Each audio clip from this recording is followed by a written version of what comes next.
y'all can see me. I may have to redo this one, but yeah, I'm fixing to start like posting on YouTube again, bro. Like, I feel like YouTube is a lot easier for me to get my personality out there and everything, so fixing to start posting on there again. But we're fixing to go hit a Posterior Day, show y'all some clips and everything, show a little pump. I started the split anterior posterior. I really enjoy it. It's really nice.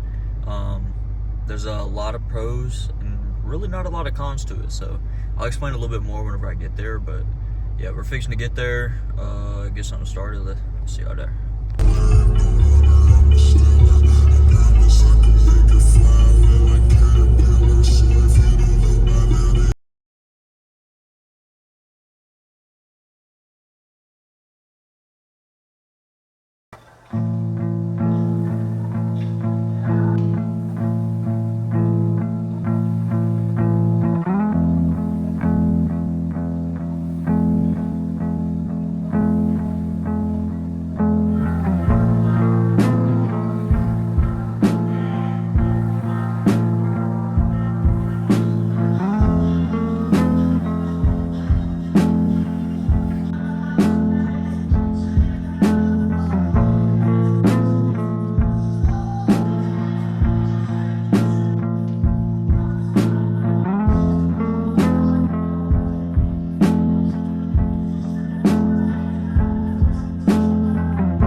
Look, you got the cup chair going for the tricep overhead, you know what I'm saying?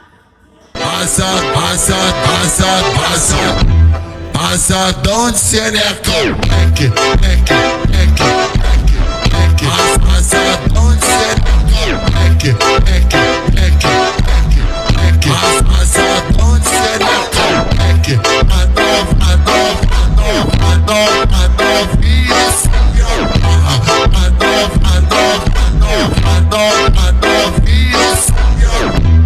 Passa, don't say that go.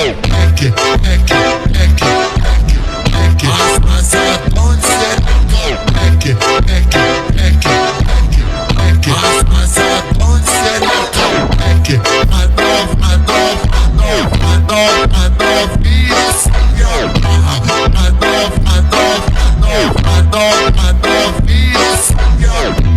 Passa, don't say that go.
Just did some cardio.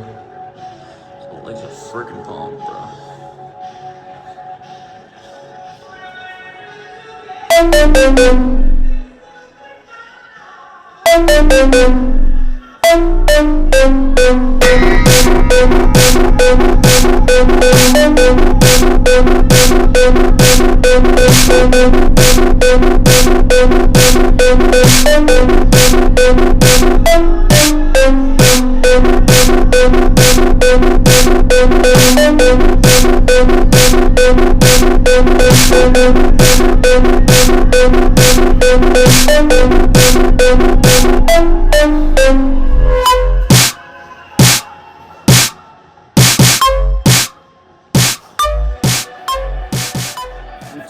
right, cool.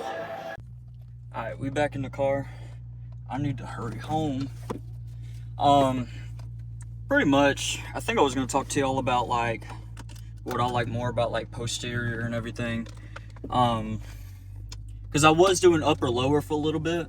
Upper lower is dope, but you gotta think, bro, like it's a little bit sciencey, but like if you know a little bit about motor unit recruitment, you should know that motivation plays a lot of play into that, and it's a really big factor to motor unit recruitment. And obviously the more the better, especially when you're starting out. So pretty much, and the whole reason I'm getting at that is when I'm going in for anterior or posterior, obviously there's always a portion of my leg that I'm gonna hit. Anterior, I'm gonna hit my quads, adductors. Posterior, I'm gonna hit my hamstrings and glutes and calves, I guess, here and there. I actually didn't hit calves today.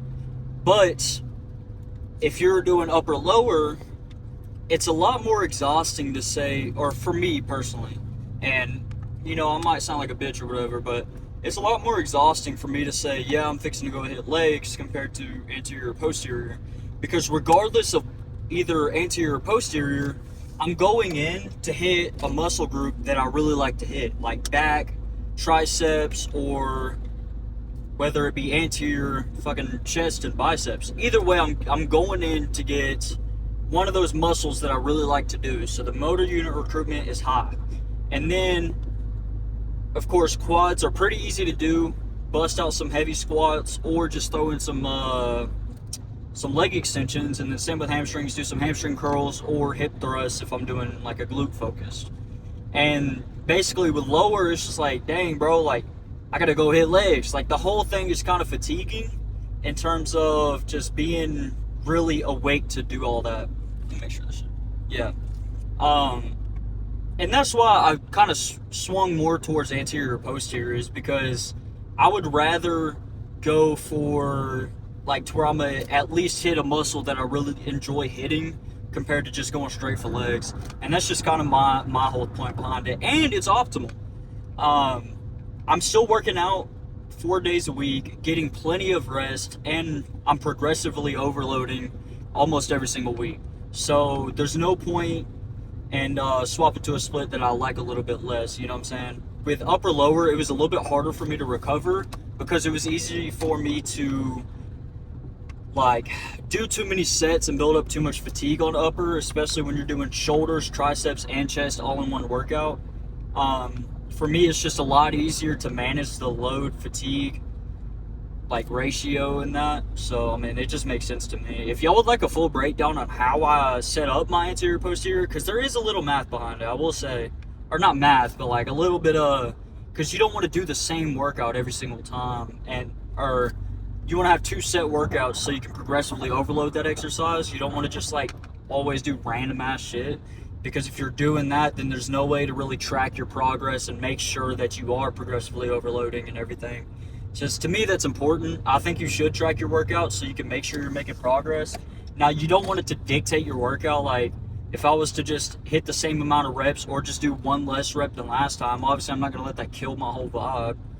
But you need to know and make sure that you're making progress. If you're really serious about bodybuilding, that is, you know. If you're really serious about putting on size and putting on muscle, then to me that's a very important aspect to at least watch over and, you know, make sure that you're doing the best of your ability to doing the same exercises so you can track your progress. That's obviously, even if you don't see physical results, like visual results, then you can tell if your strength is still going up, then you're fine. Especially when you're on a cut. If you're still matching the reps and the next week you're doing an extra rep, but like you look a little flatter, obviously you're not losing muscle because you're getting stronger or you're staying about the same, so you're good. So you know you're not cutting too aggressive and losing muscle.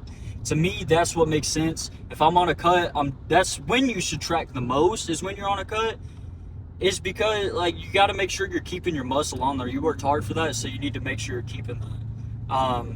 Anyways, I'm gonna start hitting cardio 30 minutes every 5 to 6 days a week.